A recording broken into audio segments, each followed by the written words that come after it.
Aayansh study centre में आपका हार्दिक स्वागत है। सभी प्यारे छात्रों को गुड इवनिंग। आज मैं एक्सरसाइज 3.2 के 5वां सवाल दिया है उसको हल करने जा रहा हूँ। क्वेश्चन 5 है a इक्वल टू 2/मैट्रिक्स 2/3 1 5/3 1/3 2/3 4/3 7/3 2 और 2/3 तथा b इक्वल टू 2/5 3/5 1 1/5 2/5 4/5 7/5 6/5 2/5।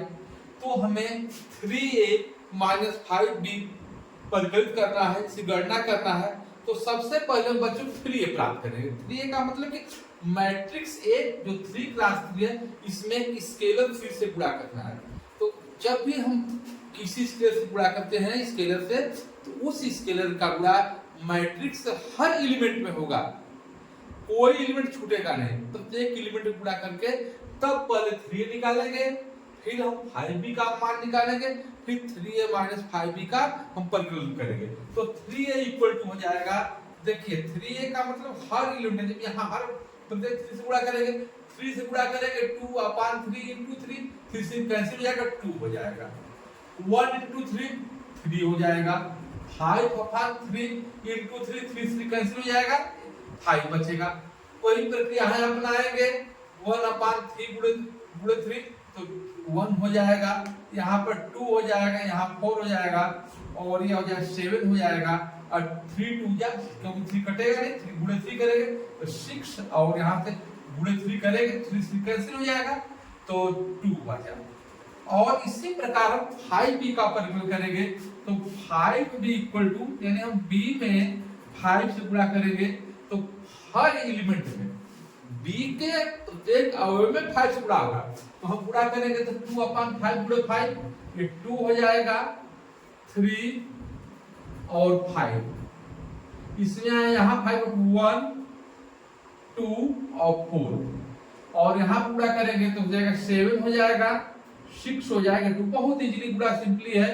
अब हमें 3a और 5b की वैल्यू प्राप्त हो गई है। अब हम निकालेंगे 3a minus 5b, 3a minus 5b equal to, तो अब 3a की वैल्यू आ गई है 2 3 5 1 2 4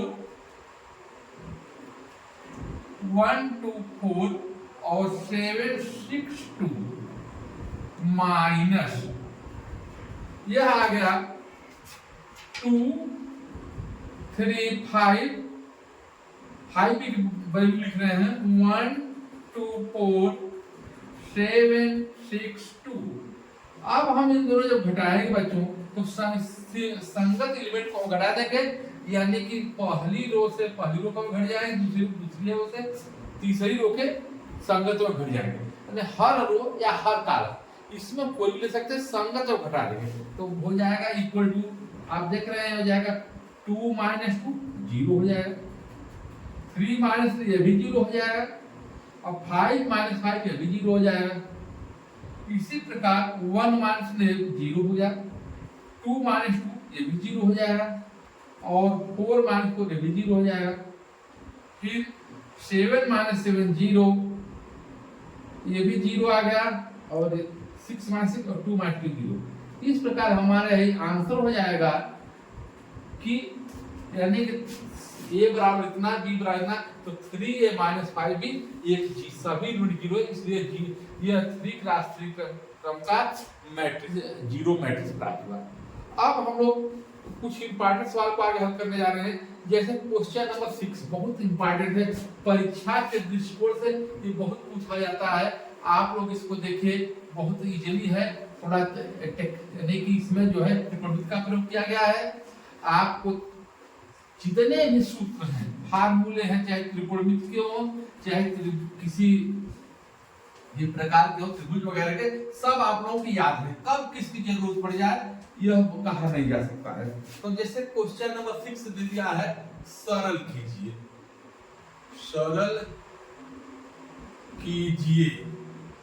ये सरल करने को कह रहा है कि cos थीटा और cos theta into sine theta, फिर दे दिया minus sine theta into cos theta,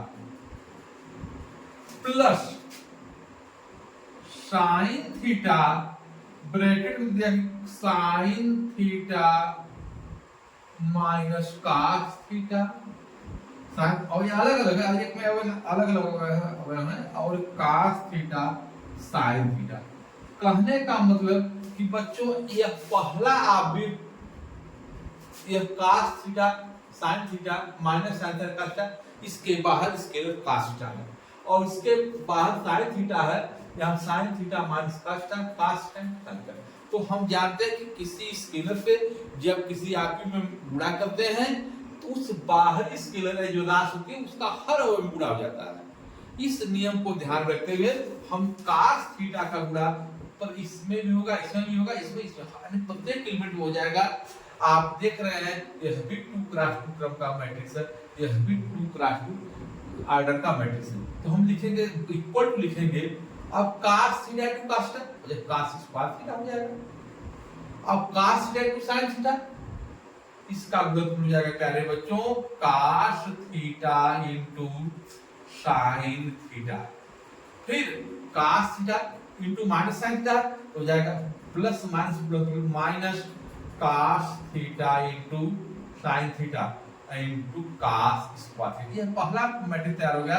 plus अब हम इसे sin थीटा से सब गुणा कर देंगे कि sin स्क्वायर थीटा हो जाएगा, sin थीटा गुणे sin थीटा, तो sin square theta into minus plus है या माइनस जाएगा sin theta into cos theta, और यहाँ पर हो जाएगा sin theta into cos theta, और ये हो जाएगा sin स्क्वायर थीटा। तो बच्चों अब हम देख रहे हैं हमने गुणा कर दिया, अब इन दोनों को हम जोड़ेंगे क्योंकि यह भी 2x2 क्रम का है, यह भी 2x2 क्रम का है, और बीच में प्लस साइन है, तो हम संगत और जोड़ लेंगे, यानी कि पहले और से इसे जुड़ेगा, इससे यह और इससे जुड़ेगा। इस प्रकार से हम जोड़ लेंगे बच्चों, तो हो जाएगा cos square theta plus sin square theta, फिर यहाँ हो जाएगा cos theta into sin theta, यहाँ माइनस हो जाएगा minus sin theta into cos theta, फिर यहाँ पर हो जाएगा minus cos theta into sin theta और plus sin theta into cos theta, और फिर हो जाएगा cos स्क्वायर थीटा और प्लस sin स्क्वायर थीटा। अब प्यारे बच्चों आप देख लिए यहाँ पर त्रिकोणमिति का फार्मूला होता है कि cos square theta plus sin square theta, इसका मान सदैव 1 होता है, और यहाँ पर देखिए तो cos theta into sin theta plus है, और यहाँ ये वही चीज है, क्रम बदल गया उससे फर्क नहीं पड़ेगा, यह माइनस है, तो प्लस माइनस कैंसिल हो जाएंगे, ये दोनों कट जाएंगे, और यहाँ भी वही बात कट जाएंगे।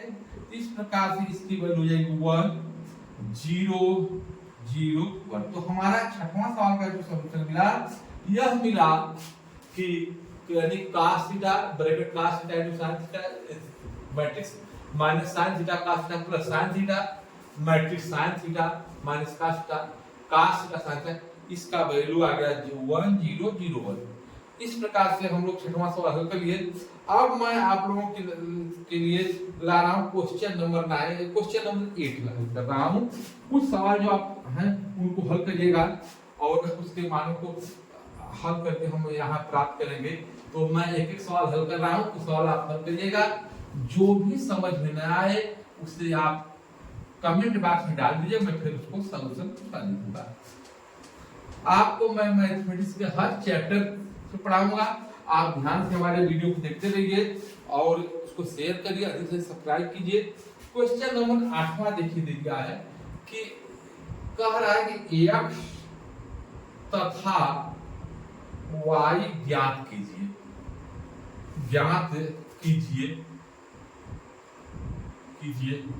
यदि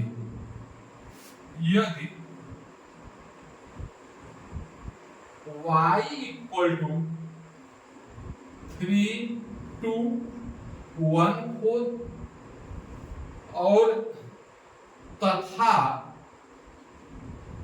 2x plus Y equal to दिया है 10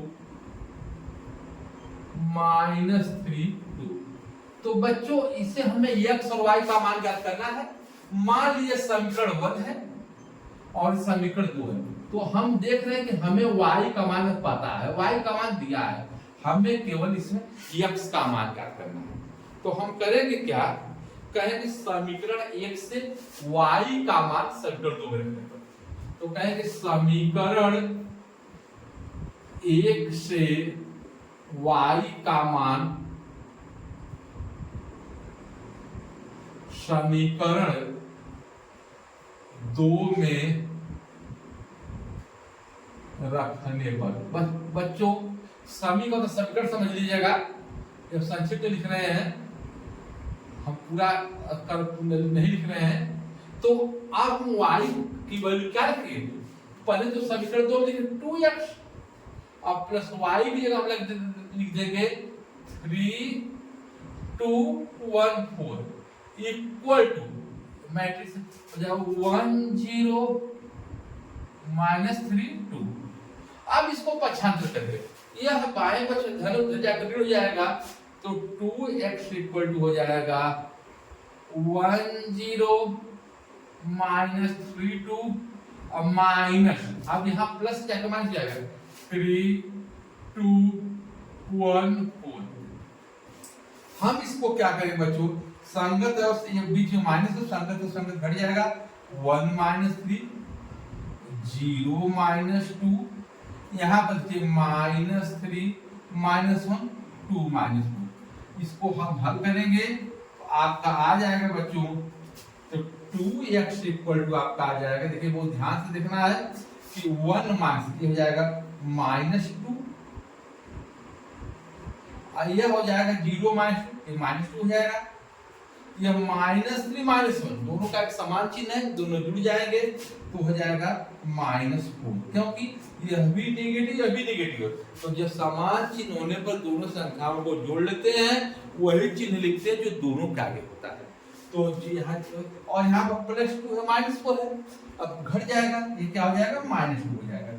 इस प्रकार से हम ये तो 2x वाली मिली, इसलिए x इक्वल हो जाएगा, हम दोनों एक साथ भाग देंगे, यानी कि हम दोनों पक्षों में 2 से भाग देंगे, x इक्वल हो जाएगा 1/2 माइनस 2 माइनस 2 माइनस 4 माइनस 2।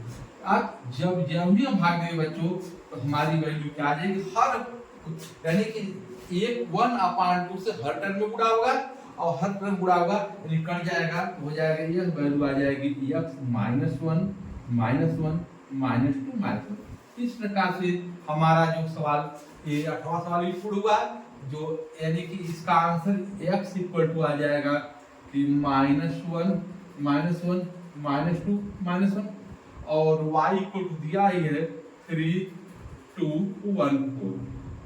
अगर हम चाहें इस उत्तर की हम जांच भी कर सकते हैं, इसमें हम 2x से गुणा करेंगे फिर जोड़ते हैं, जब माइनस 2 प्लस 1 आ जाएगा, इसमें जब माइनस 2 प्लस 2 0 आ जाएगा, इसमें 2 से गुणा करेंगे तो माइनस जब माइनस 4 और 1 माइनस 3 आ जाएगा, और यहाँ पर जब 4 और 4 ये 4 यहाँ 4 आए तो यहाँ पर हो जाएगा 2x, यहाँ पर माइनस 2 और 4 प्लस 2 आ जाएगा। इस प्रकार से हम उत्तर की जांच करके प्रश्न को हल कर सकते हैं। तो ठीक है, धन्यवाद, अब कल आगे चर्चा करेंगे।